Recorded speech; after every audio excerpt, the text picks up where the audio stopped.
네, 오늘 보신 본문 말씀 창세기 25장 19절에서 26절까지 같이 보겠습니다. 오늘 말씀의 제목, 오늘 나눌 말씀의 제목은 하나님의 주권과 선택의 신비입니다. 하나님은 창조주이시니까 당연히 모든 주권은 그분에게 있죠. 서론으로 좀 말씀드리면 우리 삶은 사실 선택으로 이루어졌다고 해도 과언이 아니죠. 모든 일을 할 때 선택 아닌 것이 없어요. 뭔가는 선택을 해야 내가 그 일을 하는 거죠. 내가 열심히 하든 또 내가 하기 싫으면 안 하는 것도 어쨌든 선택했기 때문에 안 하는 거잖아요. 우리 삶은 사실은 선택의 연속이고 선택 아닌 삶은 없는 거예요. 결혼 안 하는 사람들은 배우자 선택하는 거예요. 또 집이 없는 분들은 집을 선택하고 또 기도하는 거 그러잖아요. 또 먹고 가장 가깝게는 매일매일 먹는 거. 오늘 뭐 먹을까? 무엇을 먹을까? 무엇을 먹으면 좀 맛있을까?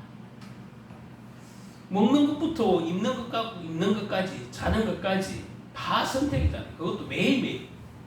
아니 그거 외에도 또 순간순간 일어나는 그 모든 것이 내가 이렇게 해야 할까 저렇게 해야 할까. 삶의 모든 영역에서 크든 작든 우리는 선택을 하고 살아갑니다. 그것이 인생이죠. 그리고 그 선택의 결과는 우리 인생의 어떤 질을 결정한다고 해도 과언이 아니지. 내가 그때 이걸 선택하기 너무 잘했어. 그래서 결과도 좋아. 그러면 내 삶의 질이 좋고 행복하다는 것이겠고, 내가 그때 선택을 이걸 안 했어야 되는데 하지 말걸 할 때 내 삶의 질은 떨어졌으니까 그런 얘기하고 불행하다고 생각하니까 그렇게 말하는 거잖아요. 그러니까 크든 작든 중요하든 중요하지 않든 어떤 면에서는 작고 보잘것없는 선택이라도 우리는 필연적으로 선택해야만 무엇을 할 수 있는 그런 삶이 인생이. 여러분도 하루 가운데 오늘 내가 이것을 저것을 선택할까 수없이 많은 선택의 기로에서 선택했으니까 그래 하는 거예요. 내가 어디 놀러 가야지. 놀러 가는 것도 선택이잖아. 내가 어디 가서 차를 세워서 거기서 놀아야지. 그것도 선택이다. 그러니까 크고 작고 아무리 작고 보잘것 없어도 다 선택이라는 거죠. 끊임없이 선택하고 끊임없이 선택한 결과를 가지고 우리는 살아요.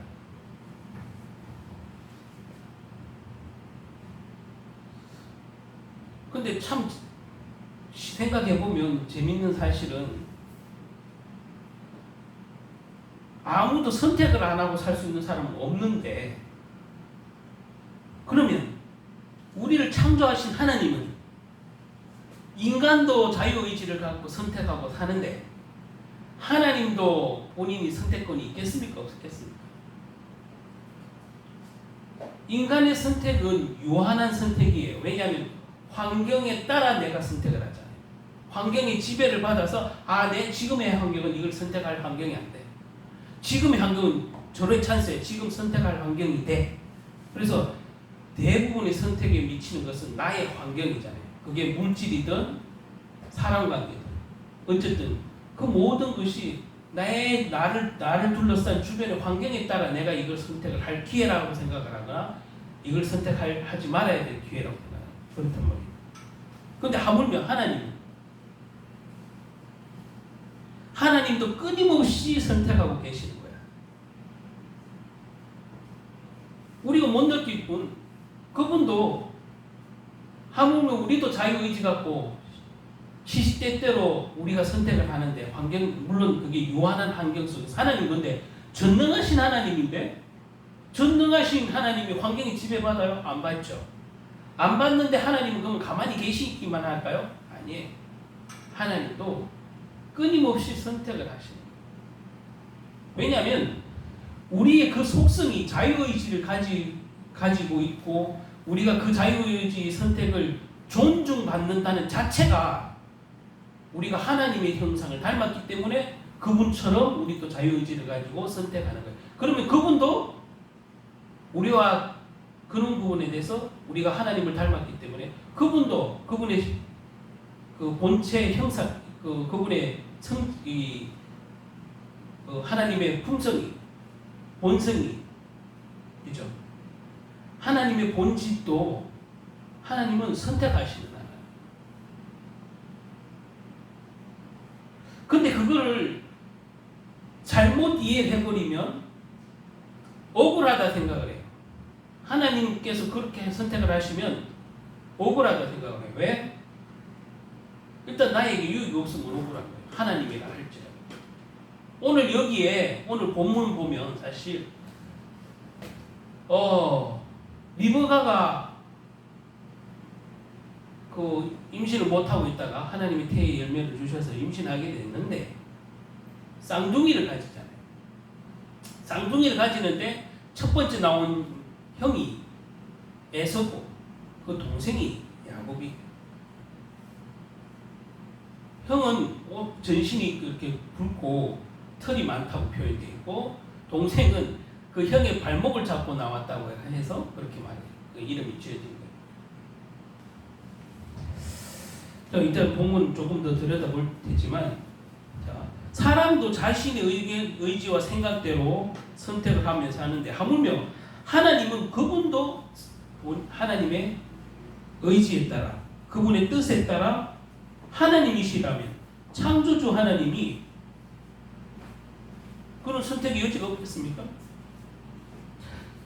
그래서 하나님의 주권, 하나님의 섭리 이렇게 얘기할 때 그 말이 당연히 하나님의 주권이다, 하나님의 섭리다 이 얘기 자체가 하나님은 스스로 아무 환경의 제약도 없이 전능하신 하나님은 하나님이 택한다는 거예요. 선택한다.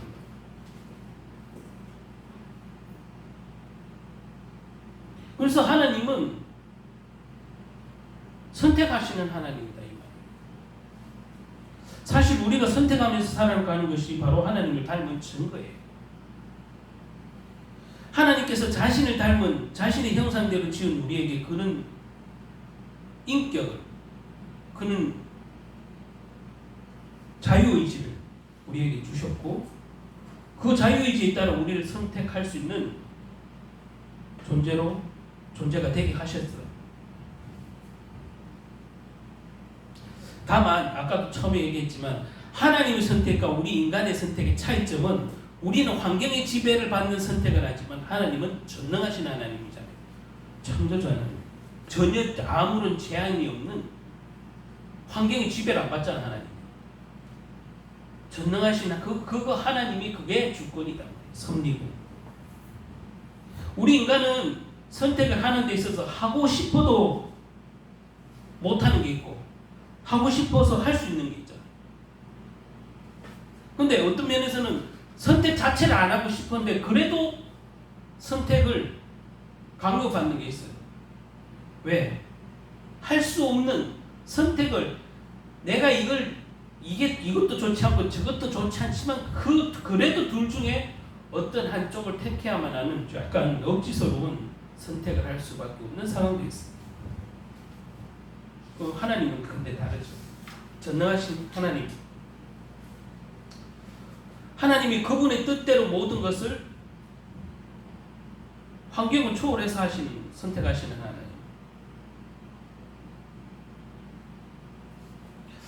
그리고 하나님의 선택은 하나님이 본인이 계획하고 본인이 창조하시지만 그러니까 결과를 아시는 거지. 그런데 인간의 선택은 내가 이걸 하면 잘 될 것 같아서 했지만 안 되는 경우도 있잖아요. 그 인간의 선택을 했을 때 말 그대로 세상의 그 얘기대로면 반반이야. 성공할 수도 있고 안 할 수도 있고 선택이 잘 됐을 수도 있고 잘못될 수도 있잖아요. 그러니까 인간의 선택은 결과까지는 알지 못하죠. 이런 고민이 제일 많을 거예요. 우리가 어떤 문제를 닥쳤을 때 기도는 하는데, 기도할 때 특히 성도들이, 많은 믿는 자들이 기도할 때 왜 하나님은 하나님 백성에게 고난이나 고통을 주는가? 이게 때로는 되게 단순한 질문인데 문득문득 내 문제가 해결이 안 되면 생각이 들어요. 아, 나는 하나님의 백성이 맞는데 왜 나에게 이런 고난을 주셨을까? 왜 이런 고통을 주셨을까? 그래서 우리는 때로는 하나님이 우리를 연단시킨다는 표현으로, 훈련시킨다는 표현으로 하나님이 우리를 좀 더 하나님이 성숙하게, 신앙의 성숙, 그 인격의 성숙, 어떤 품성의 성숙, 여러 가지 우리의 거듭남의 그 증거들로 주시려고 고난과 고통을 주셨을 수도 있어요. 그렇게 생각할 수는 있는데 그 이상의 것을 우리는 알지 못한다는 거지. 그건 하나님의 진짜 크고 비밀한 그 신비한 영역에 있는 거잖아요. 우리 입장에서 봤을 때는 온전히 알 수 없잖아요. 결과를 알 수 없는 거예요. 이거는 하나님이 왜 믿는 자들에게 고난과 고통을 주셨냐, 우리가 다 알 수 없는, 결과까지 알 수 없는 입장이지만, 그래서 억울하다고 말할 때도 있지만, 왜 나는 하나님 자녀인데 이런 고통과 고난을 계속 주시냐. 억울할 수도, 우리 입장에서 억울할 수도 있지만, 그분은 창조주고 우리 피조물이에요. 그분의 선택의 의지에 따라 그렇게 하시는 거예요. 오늘 본문을 통해서 잘 보면, 오늘 제목도 그렇지만 하나님의 선택의 비밀은 그 신비한 부분을 살펴보는 거죠. 여러분, 이 오늘 성경을 읽으면서, 아니 똑같은 엄마의 배에 태중에 있었는데, 리버가의 태중에 있었는데, 그것도 쌍둥이잖아요. 태중에 있었는데, 우리 인간의 생각으로는 처음부터 차별받았다고 생각해요. 에서랑 야곱은. 아니 똑같이 한 엄마 뱃속에서 10달을 있다가 나오는데 왜 뱃속의 태중에서부터 하나님은 차별하셨냐? 이래 말할 수도 있잖아요. 그렇잖아요. 말 그대로 애기가 무슨 죄가 있어서 말이야, 무슨 나쁜 짓을 해서 하나님은 처음부터 차별을 하셨나, 이 말이지. 이건 얼마든지 그렇게 질문할 수 있는 거예요. 초등학생이 질문할 수도 있고, 중고등학생이 질문, 장년층이, 어른이 질문할 수도 있는 거예요. 하나님, 이 애 뱃속에 있는 태아가 무슨 죄가 있다고, 무슨 잘못이 있어서 처음부터 이렇게 하셨냐? 이게 이 질문이에요. 방금 말한 것처럼 똑같아요. 왜 하나님 백성에게 축복도 예비되어 있다 해놓고는 사실 축복보다는 고난이 더 많다고 불평불만할 수 있는 것은, 예수 안 믿어도, 하나님 안 믿어도 잘 살고 잘 먹고 있는 사람이 있는데, 내가 하나님 믿으면 그래도 육신적으로도 물질적으로도 좀 축복받고 건강적으로도 축복받을 줄 알았더니 딱히 그런 것도 없어, 이렇게 생각할 수도 있잖아요.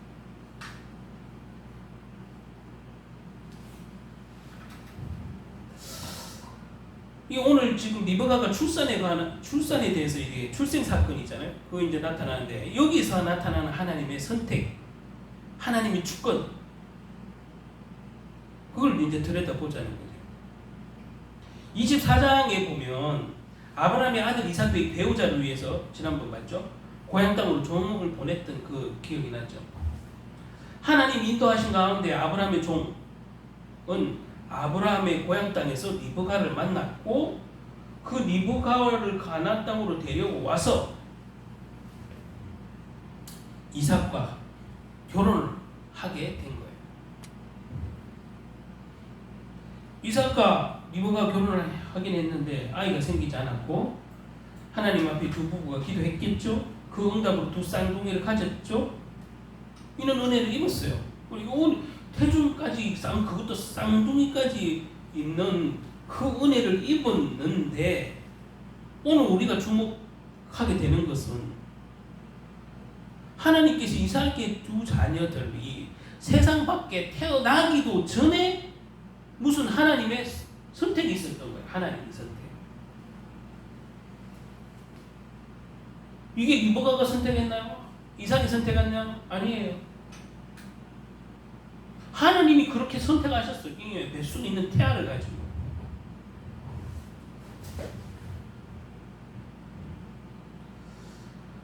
그런데 여기서 우리가 진짜 주목해야 해서 볼 것은 하나님이 이 어머니 복중에 있을 때부터 어떤 인생을 살 것인가에 대해서 계시를 했다는 사실이에요.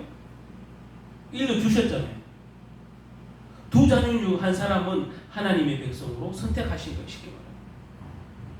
아니 그 두 쌍둥이 애기가 무슨 잘못이 있다고 하나는 하나님의 백성으로 선택을 받고 하나님은 하나님의 백성이 아닌 이방인 취급을 받게 되냐 이 말이에요. 이 인간의 입장에서는 도대체 이해가 안 가. 하나님이 왜 그런 선택을 하셨는지 이해가 안 가요. 이해가요 여러분? 안 간다니까? 그게 상식적인 질문일 거예요. 이해 안 가? 억울해.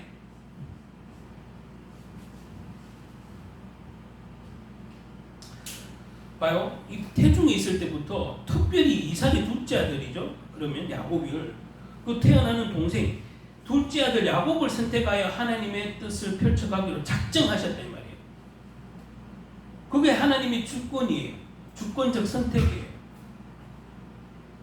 오늘 이삭의 두 자녀 중에 한 사람은 선택한 하나님 모습, 하나님의 백성이 되고 하나님의 백성이 되지 못하는 것은 오늘 이 사실 속에 도대체 하나님은 왜 이랬을까? 아니 둘 다 쓰면 되잖아. 그리고 그 아이들이 태중에 있는 아이들이 무슨 잘못이 있어? 얘는 하나님의 백성이 되고 왜 이런 계시를 하셨을까? 엄마인 입장에서도 만약 이런 계시를 들으면 하나님 왜 그러세요? 이 뱃속에 있는 두 아이가 무슨 잘못이 있어서 하나님 형이 동생을 섬기게 되고 그렇게 하나님이 쓰시는 것은 동생이 야곱을 쓰시겠다고 하시는지 알 수가 없습니다. 오늘 첫 번째로 이제 우리가 기억해야 될 것은 선택은 하나님의 주권에 속한다는 것을 배워야 돼요. 선택은 사람의 선택이라 할지라도 그 선택은 하나님 주권 안에서 선택이 되는 거예요. 그러니까 하나님도 인간의 자유의지를 존중한다는 걸 여기서 배울 수 있어요. 선택은 전적으로 하나님 주권에 속한 거다 이 말이에요. 이스라엘 민족의 전통에 의하면 한 가정의 안에서 보통 장남을 통해서 하나님의 섭리가 펼쳐진다고 생각해요. 그래서 장자를 중요하게 생각해요. 하나님의 섭리는 뭐요? 장자를 통해 첫째 자녀를 통해서 그것도 남자 장자를 통해서 하나님의 섭리가 펼쳐진다고 생각하기 때문에 우리나라 유교처럼 그렇게 아들을 그것도 장자를 맏아들 장자를 그렇게 귀하게 여겼다고 해요. 그러면 하나님의 뜻이 개성되는 것은 장자고 하나님이 예비하신 메시아도 장남으로 오실 것을 그 이스라엘 문화 속에서 그 전통적인 문화 속에서 그 사고적으로 그렇게 지배하고 있었다는 사실이 장자를 통해서. 그래서 아버지가 유산을 남길 때도 특별히 다른 아들보다 장남에게 갑줄로 남겼다고 그렇게 기록이 되는 거예요.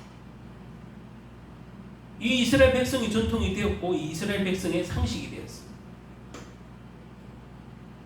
그래서 다시 한번 정리하자면 이스라엘 민족 사회에서 장남은 항상 강자야. 이거는 어떤 면에서 우리 한국 사회와도 비슷해요.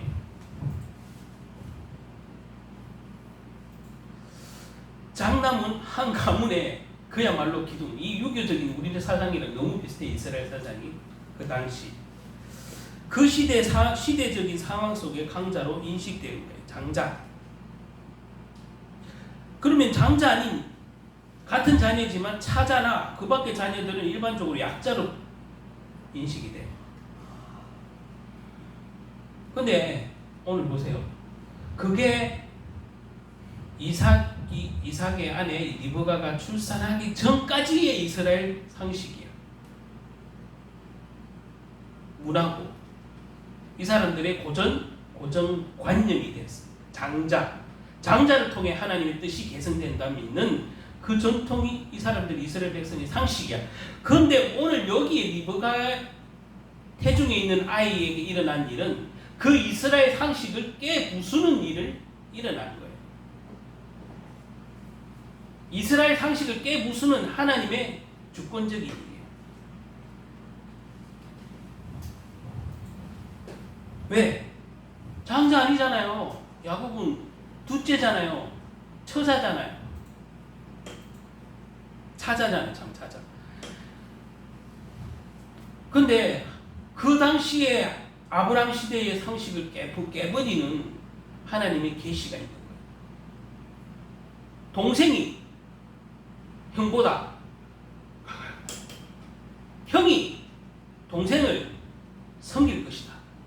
이게 이스라엘 고정관념을 진짜 180도로 확 바꾸는 사건이 됩니다.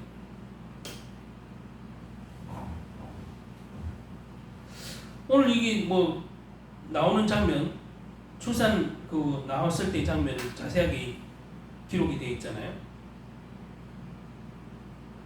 붉은 전신이 토록 같아서 이름을 에서라고 하였고, 후에 나온 아오가 형의 에서의 발꿈치를 잡았다 해서 그 이름을 야곱이라 했다. 그들을 낳을 때 이삭의 나이는 60세였다. 이렇게 기록되어 있습니다.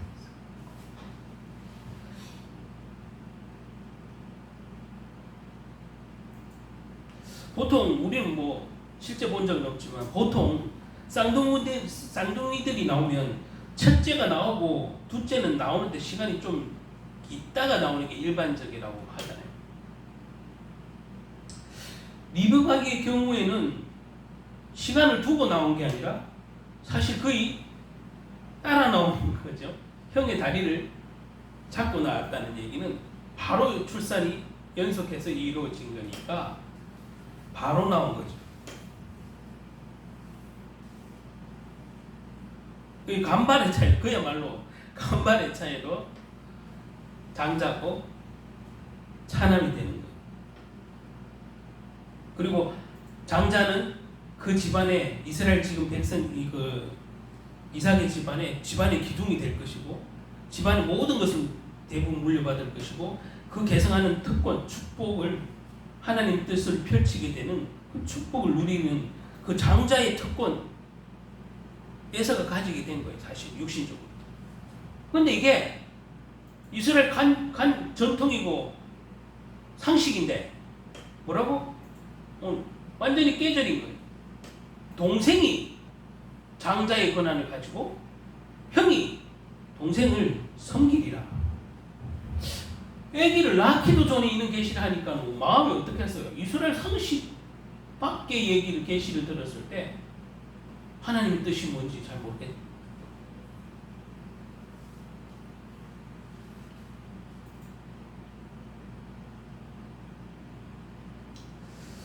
아브라함과 이삭의 집안에 내려온 하나님의 축복, 너는 복의 근원이 되게 하겠다, 너를 만민의 아버지가 되게 하겠다. 그 축복의 계승자는 사실은 육신적으로 보면 장남인 에서가 누려야 되는 게 맞아. 그렇죠? 근데 오늘 이 진짜 뒤집어진 거예요. 에서가 누려야 될 축복을 동생인 야곱이 누리게 되거든. 그 왜 이런 이상한 일이 일어났을까? 하나님은 장남인 에서가 아닌 차남인 야곱을 왜 태중에서부터 그렇게 선택을 했을까? 하나님은 그 야곱을 통해서 하나님의 뜻을 펼쳐가기로 작정한 거예요.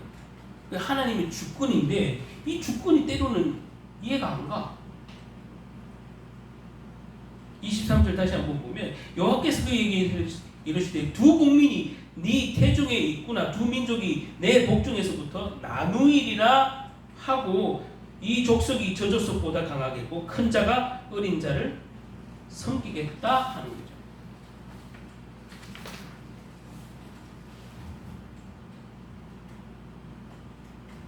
아까도 얘기했지만 장남은 강자고 차남은 약자로 표현되는데 이스라엘에서는 자 강자가 약자를 섬기는 꼴이 돼.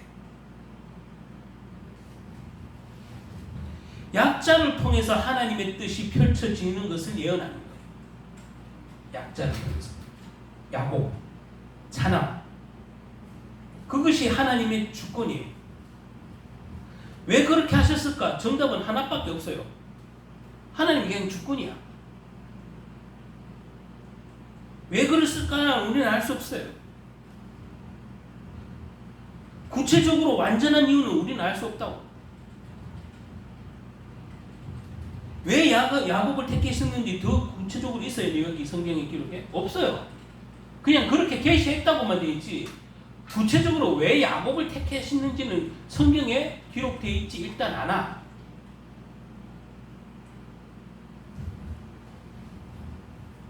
그러나 이것이 여러분 이스라엘 백성 또 이스라엘의 전체적인 운명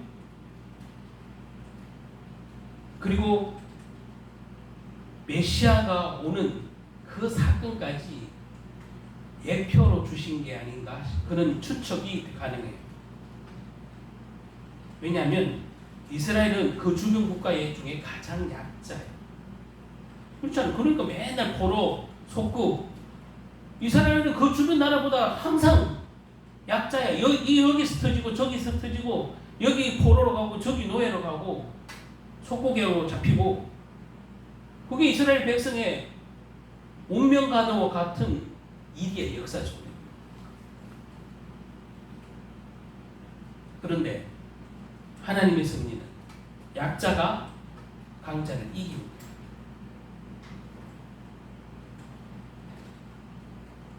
여러분 이것이 예수님의 메시아가 오는 거예요.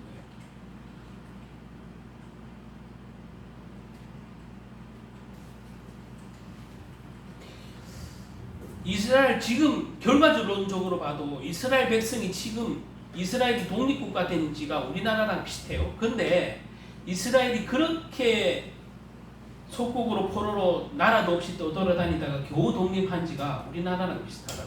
우리나라 독립했는 그 연도랑. 근데 이스라엘이 지금 약합니까? 땅덩어리는 아주 작지만 완전 강한 나라예요. 이스라엘. 미국이 제일 강하다고 하죠. 그 미국의 엘리트들을 좌지우지하는 민족이 바로 유대인이에요. 이스라엘 민족이에요. 유대인.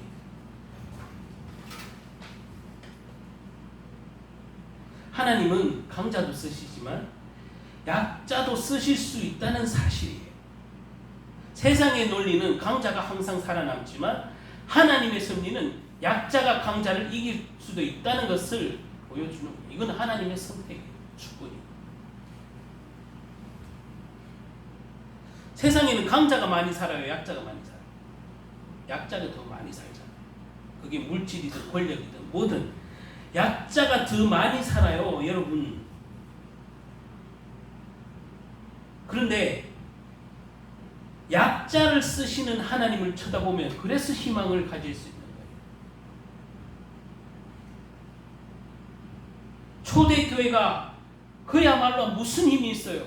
정치적으로나 모든 면에서 아무 힘이 없잖아요. 가장 약자들이 배운 것도 없고 처음엔 다 약자들이 물질도 많이 풍요하지도 않고 약자들이 그 약자들이 로마의 그 수백 년의 핍박과 그것을 고난을 뒤집어 엎는 초대교회의 역사가 세계복음화의 역사가 그 초대교회 그 마가의 다락방에서부터 시작했다는 것을 우리 다 알잖아요.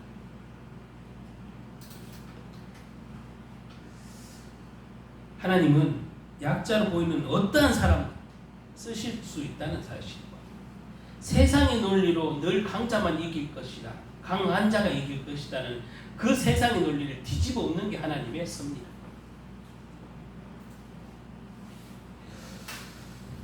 고린도전서에 이런 내용을 확인할 수 있어요. 고린도전서 1장에 보시면 1장 26절 29절 보면 사도 바울이 고린도 교회를 향해서 이렇게 말했어요. 형제들아 너희 부르심을 보라. 육체를 따라 지혜로운 자가 많지 아니하며 능한 자가 많지 아니하며 문별이 좋은 자가 많지 아니하도다. 이게 초대교회 모습이에요. 고린도 교회 모습이에요. 지혜도 부족하고 능한 자도 많지 않으며 문벌이 좋지도 않다. 그러나 하나님께서는 세상에 미련한 것들을 택하사 여기 나오죠. 하나님이 택합니다. 하나님은 세상에 미련한 것들을 택하사 지혜 있는 자들을 부끄럽게 하시고 세상에 약한 것들을 택하사 강한 것들을 부끄럽게 하시고 이 바울이 이 고린도 교회를 향해서 이 하나님의 주권과 섭리를 정확하게 설명하고 있어요.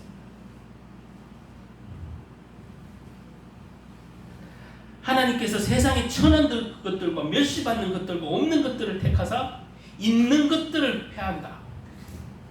이거 하나님이 있습니다. 하나님 주권.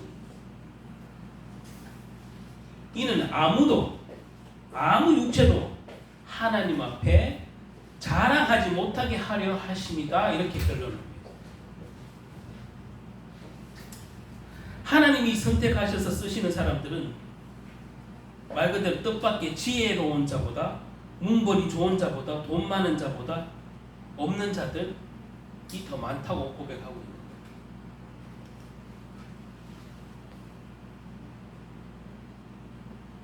하나님은 때로는 능해 보이지도 않고 능력이 많아 보이지도 않고 무력해 보이는 사람도 쓰신다는 거예요. 문벌이 좋지 않은 듯 쓰시고 천한 것들과 약한 것들을 쓰신다. 표현이 좀 과하지만 그런 거예요. 지혜로운 자 있으면 좋죠. 많이 배운 지혜로. 그런데 뭐 지혜롭지 많은 지혜가 없는 자라도 하나님은 쓰신다. 많이 배운 자들을 무식한 자들을 통해서 많이 배운 자들을 부끄럽게 하신다.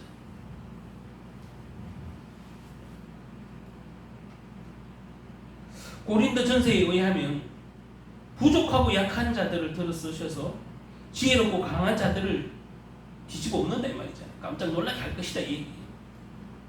그들을 부끄럽게 하기 위함이라고 분명히 되어 있습니다.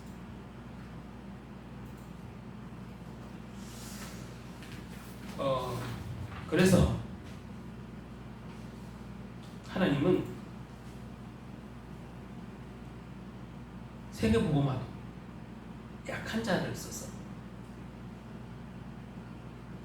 세계복음화를 하고 계십니다. 왜 있는 자들은 자기 힘을 의지하기 때문에 대부분 하나님이 없어도 잘 되거든. 하나님 없어도 얼마든지 잘 살고 행복할 수 있다고 생각합니다. 그렇잖아요. 세상에 지혜가 많고 세상에 명예가 많고 세상에 물질이 많은 자가 뭐가 아쉬워서 하나님이 일단 찾겠어요. 하나님 없어도 난 잘 살 것 같아.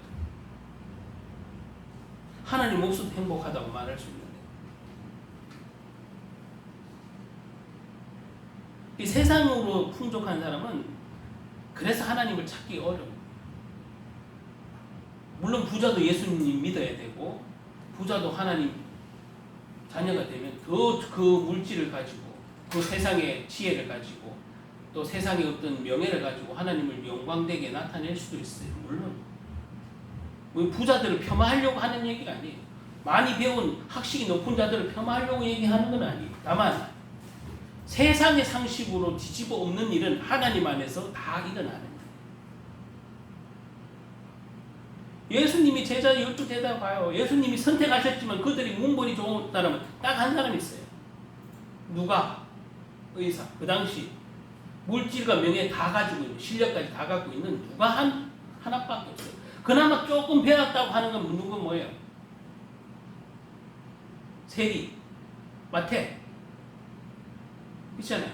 세금을 걷어야 되잖아요. 그리고 동계산에 누구보다도 빠르고 좀 좋았다고 볼 수 있는 게 가룟 유다. 그 세 사람은 아마 그래도 세상적인 지혜도 있고 명예도 있는, 근데 세리 같은 경우에는 사실 죄인 취급받았지. 같은 이스라엘 민족에게 세금을 착취하는 징수하는 일을 했으니까 같은 이스라엘 백성 안에서는 뭐예요? 우리나라 일제시대처럼 일제의 앞잡이다, 그렇게 손가락질 받던 죄인이에요.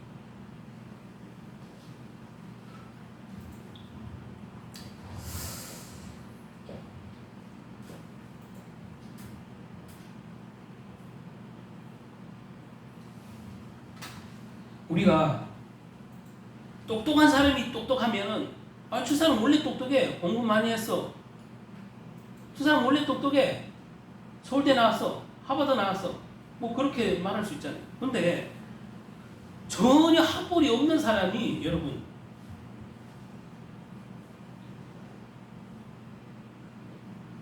전혀 그럴 것 같지 않은 사람이 말이죠, 너무 부족해 보이는 사람들이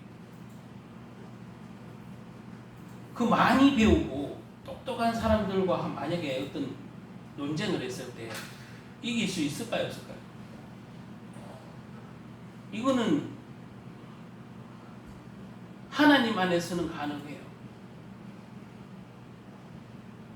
세상적으로 보면 당연히 엘리트들이 어떤 논쟁을 해도 무슨 말을 해도 훨씬 더 정확하게, 객관적으로, 논리적으로, 과학적으로 더 말을 잘합니다.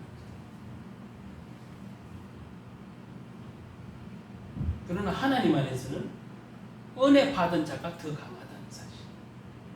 세상의 약자가 중요한 게 아니고, 세상에서 나는 무능력한 자라는 게 중요한 게 아니라, 하나님 안에서는 약자가 강자를 이기게 되고 무능력자가 능력자를 이기게 되는 거예요. 지혜로운 자보다 무식쟁이가 이기게 되는 거예요. 이게 하나님 안에서의 일어나는 일이에요. 그래서 은혜 안에서 다 가능한 거예요.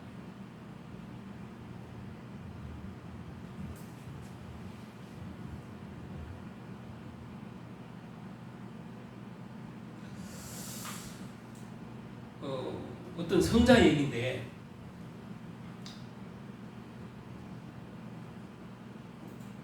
어떤 성자 프란체스코라는 성자가 있었는데, 어느 날 제자가 물었어요. 선생님, 하나님이 선생님을 선택하셔서 이토록 놀라운 기적들을 펼치고 있는 이유는 어디입니까? 어디에 있습니까? 이랬더니 프란체스코라는 성자가 이런 대답을 했대요.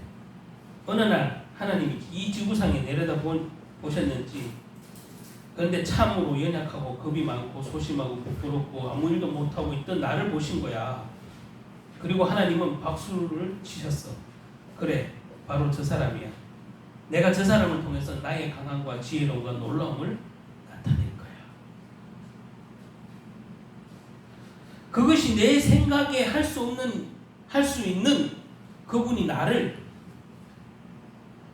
선택하신 유일한 이유는 뭐예요? 아까 그 성자가, 어떤 프란체스코라는 성자가 한 얘기, 자기는 참으로 연약하고 겁이 많고 소심하고 부끄럽고 아무 일도 못하는 그런 나를 하나님이 발견한 후에 나를 쓰시기로 작정했다는 것을 자기는 그렇게 깨달았다. 왜? 그렇게 약한 자가 하나님이 쓰시면 강함과 지혜로움과 놀라움을 나타낼 수 있는, 하나님의 영광을 나타낼 수 있는, 하나님의 주권이 그 사람에게 있구나라고 누구나 인정할 수 있는, 정인이 될 수 있는, 저 사람을 보니까 하나님의 능력이 나타나는 거예요. 저 사람. 오늘 이 리브가의 출생, 쌍둥이 출생에서 하고, 이걸 통해서 두 번째는 이 선택은 고난을 동반한다는 것을 또 배울 수 있어요. 우리가 선택받았다는 것은 특권인데 분명히 그 특권에는 언제나 책임도 따르고 그 책임을 하는 동안 그 고난이 따른다는 것은 어떤 면에서는 당연할 뿐만 아니라 우리가 그걸 잊지 말아야 돼요. 자, 여러분들이 하나님의 선택을 받았어요. 근데 난 예수 믿고 항상 축복이 있는 것 같진 않아. 하나님이 예비해놨다고 우리는 배웠는데 예비는 고사고 나는 예수 안 믿을 때는 별 차이가 없어. 축복이. 내 기도해도 잘 응답이 안 돼. 특별히 경제적으로 너무 예수 믿기 전에 안 믿기 전에 별반 다를 게 없어.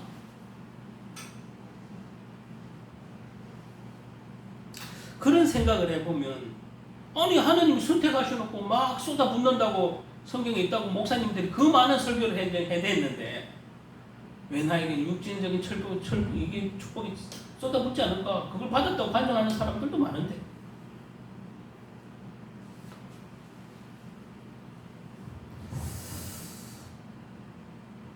그러면 이스라엘 그 민족을 전체를 놓고 봐도 하나님은 이스라엘 백성을 선택하고 쓰신다고 했는데 바다의 모래알처럼 번성할 거라고 했는데 밤하늘의 별처럼 무성하게 쓰임 받을 거라고 축복을 하셨는데 이스라엘의 실제 역사는 계속 고난이었어요. 사실은. 그러면 하나님이 선택해놓고 왜 고난을 이렇게 가만 내버려 두시냐 이 말이에요.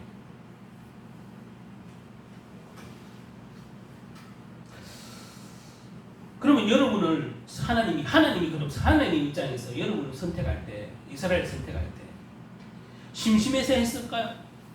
아 얘는 내 백성 삼아야지 이렇게 심심해서 했겠냐?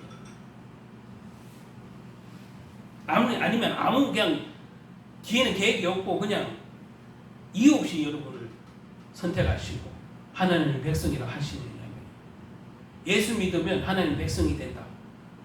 그것까지 좋다 이거야. 지옥에 안 간다. 너무 감사한 일이지. 그런데 내가 이 땅에서 인생 사는 동안 왜 예수를 믿어도 하나님 백성이 되어도 여전히 나는 고난이 있는가? 고통이 있는가? 하나님이 우리를 선택하신 이유는 나를 통해서 하나님 일을 하시고자 합니다. 기본적으로. 그렇잖아요. 그러면 우리 인생을 통해서 각자의 인생을 통해서 무슨 일을 하는지는 하나님만 알지 우린 다 몰라요. 그렇죠?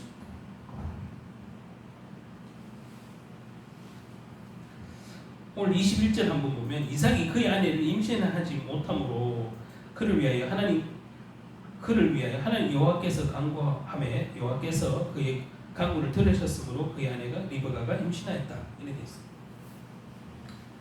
오늘 20절에 보니까 이삭과 리브가가 40세 때 결혼했다고 되어 있어요. 40세 때.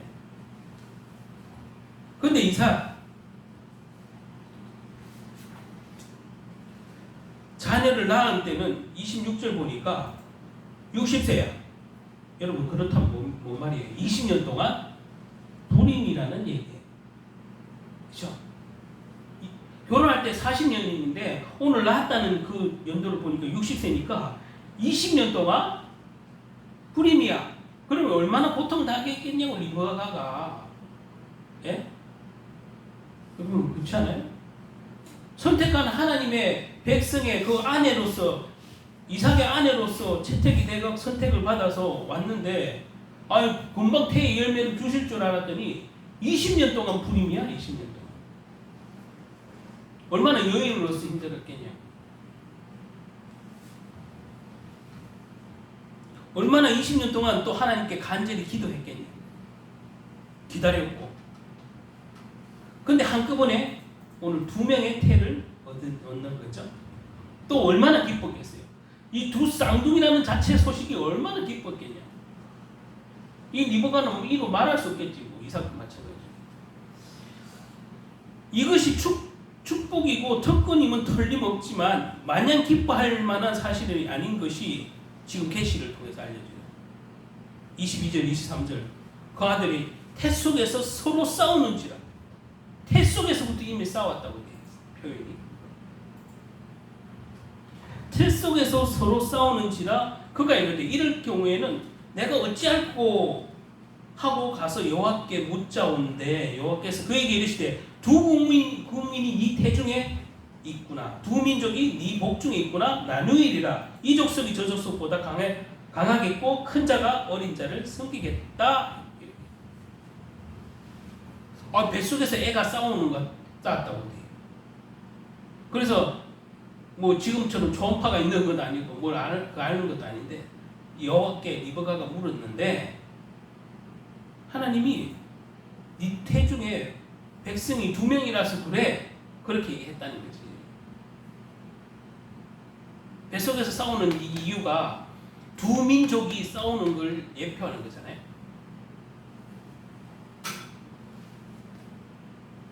아니 쌍둥이를 얻었는 20년 만에 불임이었다가 간절히 기도하다가 쌍둥이를 얻는 건 축복 중에 축복인데 왜 하필 또 이어서 나뉘냐 이 말이야.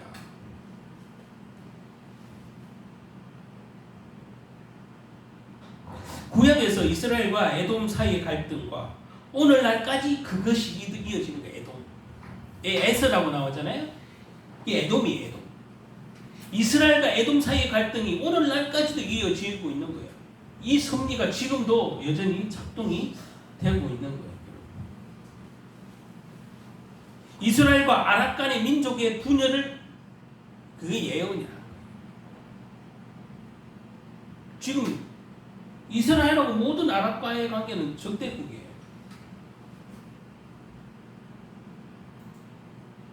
여기서 우리가 묻지 않을 수 없는 것은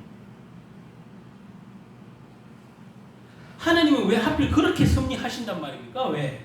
두 사람 모두 믿음의 조상의 아브라함의 손자요 이삭의 아들인데 왜 이 두 형제와 민족이 원수되어야만 합니까? 왜 갈등과 고통을 경험해야 합니까?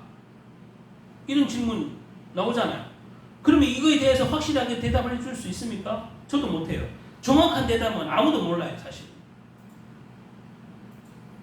왜? 그건 하나님의 주권에 있고 하나님의 주권의 신비예요. 그러나 그 드러난 일로 봤을 때 고린도 전서에서 말한 것처럼 사도 바울이 하나님의 섭리가 믿지 않는 이방인들에게 나타나기 위해서 이루어진다. 우리가 선택받았다고 해서 기도 응답 받았다고 해서 그 사실만으로 이제 모든 것이 형통하게 될 거라고 기대해서는 안 된다는 사실.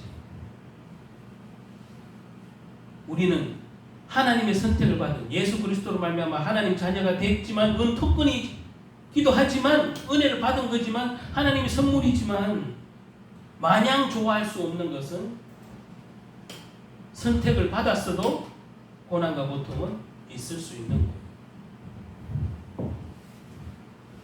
그래서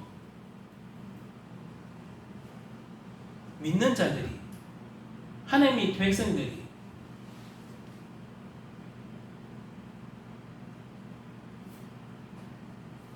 기도 응답 받았다고 해서 긴장 안 하고 살면 정말로 마귀에게 속는 거예요. 마냥 좋아할 일만 아니에요. 물론 하나님의 축복이 믿는 자들 안에서 그 은혜의 풍성함에 따라 그게 물질이든 건강이든 형통함이든 명예든 권력이든 지혜든 주실 수 있어요. 그걸 하나님의 영광을 나타내는 방편으로. 그러나 그렇지 않고 오히려 고통이 따라온다고 해서 예수 믿는 것 때문에 고통이 따라오고 하나님 믿는 것 때문에 고난과 고통이 온다고 해서 그것이 축복이 아니냐? 그것도 아니라는 거죠. 꼭 형통함만, 예수 믿고 하나님 믿고 꼭 형통함만, 뭐가 물질적으로 잘 되고 집 사고 학벌이 뭐 명예롭고 인기롭고 물론 그것도 하나님 영광을 나타내는 일이지만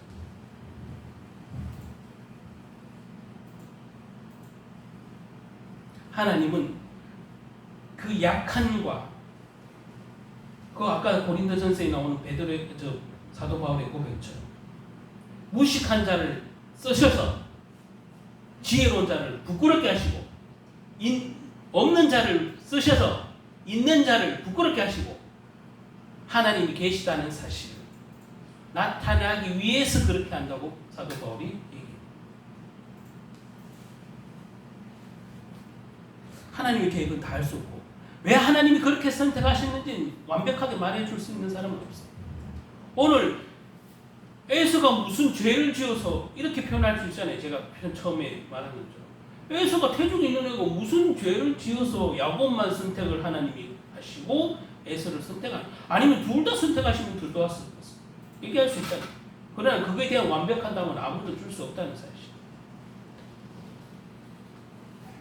그러나 오늘 이것을 통해서 여러분이 배워야 하는 것은 저와 여러분이 배우는 것은 그 하나님의 선택이 왜 그렇게 하셨는지는 다 이해할 수 없어도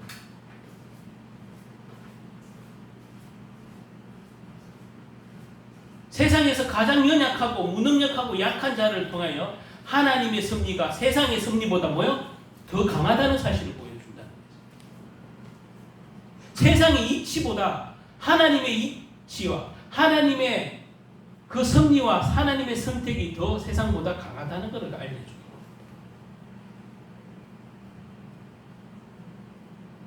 구약에서 이스라엘 민족 자체가 하나님의 선민이고 육신적인 선민이고 하나님 백성이지만 신약에서 모든 그리스도인들은 그리스도 안에서 영적인 선민은 맞아요. 그렇다고 해서 하나님 백성 맞아요. 그렇다고 해서 신약에서의 예수 그리스도를 통하여서 모든 예수를 믿는 자들이 하나님 백성 된 것, 이 특권을 누리는 것도 맞지만 고난도 있고 고통도 있어요.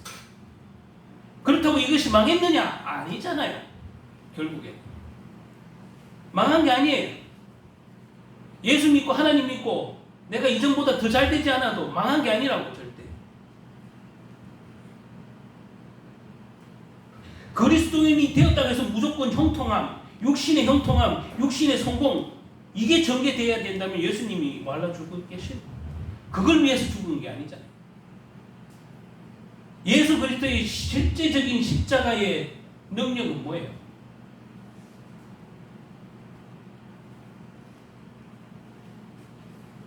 영적인 얘기예요.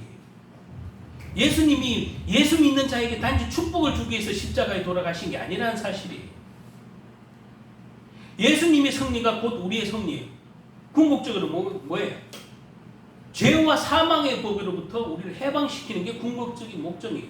사단의 종로로 타는 우리를 완전히 그리스도로 말미암아 이기고 승리하게 하신 그 십자가의 사건.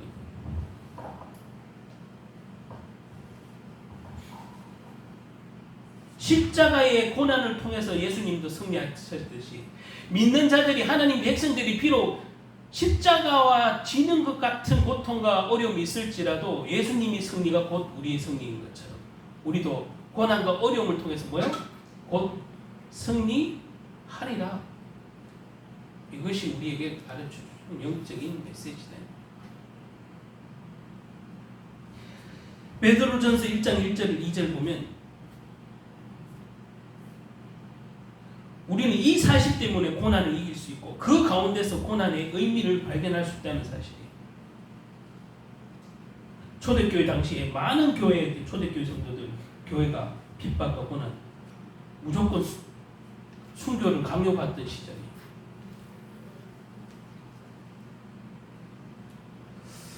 베드로전서 1장 7절에 이렇게 사도 베드로는 이렇게 말해요. 그 고난이 오래 계속되는 고난이 아니라 잠깐의 근심이라고 말하면서 마침내 기쁨이 가져올 잠깐의 시련이라고 사도 베드로가 그렇게 말합니다. 잠깐의 시련입니다. 큰 영광을 가져올 잠깐의 우리에게 허락되신 하나님의 섭리 시련이다. 불로 연단하여도 없어질 것보다 더 귀하여 믿음과 칭찬과 영광과 존귀를 얻게 된다고 가르치고 있다는 거예요. 저와 여러분이 비록 하나님이 백성이 되었는데 이 어마어마한 축복 속에 때로는 육신적으로 어려움이 있고 물질적으로 건강적으로 환경적으로 여전히 어려운 가운데 있더라도 여러분은 세상이 말하는 그런 성공의 기준이 아니고 하나님이 보시는 십자가 안에서의 승리, 십자가 안에서의 영광 나타낼 귀하고 복된 저와 여러분인 줄 믿습니다. 그걸 분명히 생각하셔요. 그래서 오늘 에서 야곱 이렇게 보고 있었는데, 고집쟁이 야곱, 사기꾼 야곱, 남의 발목이나 잡는 야곱, 이 야곱을 하나님이 완전히 변화시킨다는 거 우리 잘 알잖아요. 야곱에게는 두 가지 별명이 있었어요. 하나는 이사야서 41장에 보면 이사야서에서 나오는 지렁이 같은 야곱, 이런 표현이 있어요. 지렁이 같은 야곱. 오늘 우리가 보는 성경에는 버러지 같은 야곱, 이렇게 표현되어 있어요. 버러지 같은 야곱. 버러지든지 지렁이든지 별명이 그렇게 되어 있어요. 또 하나는 이스라엘의 야곱. 야곱은 그래서 별명이 두 개예요.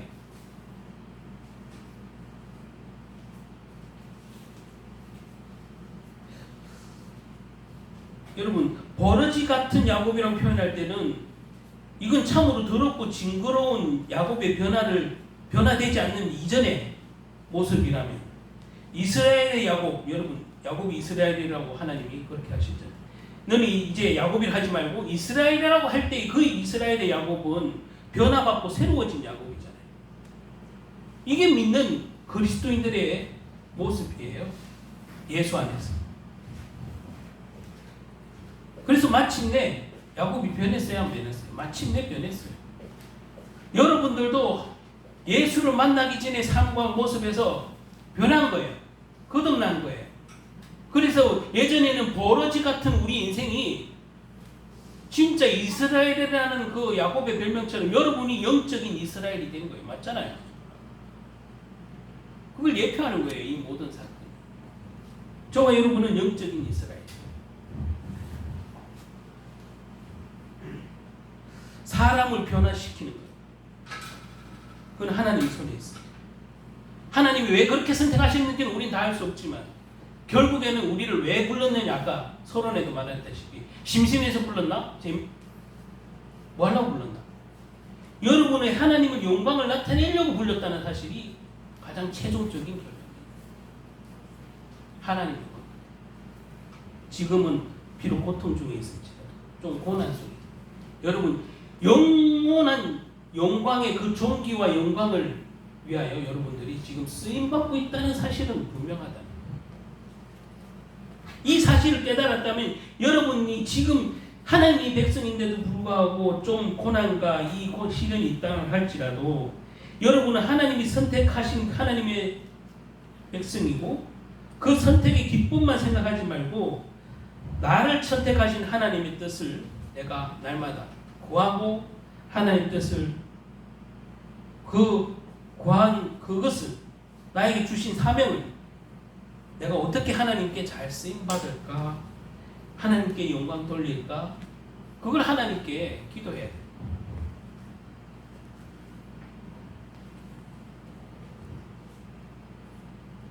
뭐 세상에 이런 표현이, 진주는 그냥 생기는 게 아니다.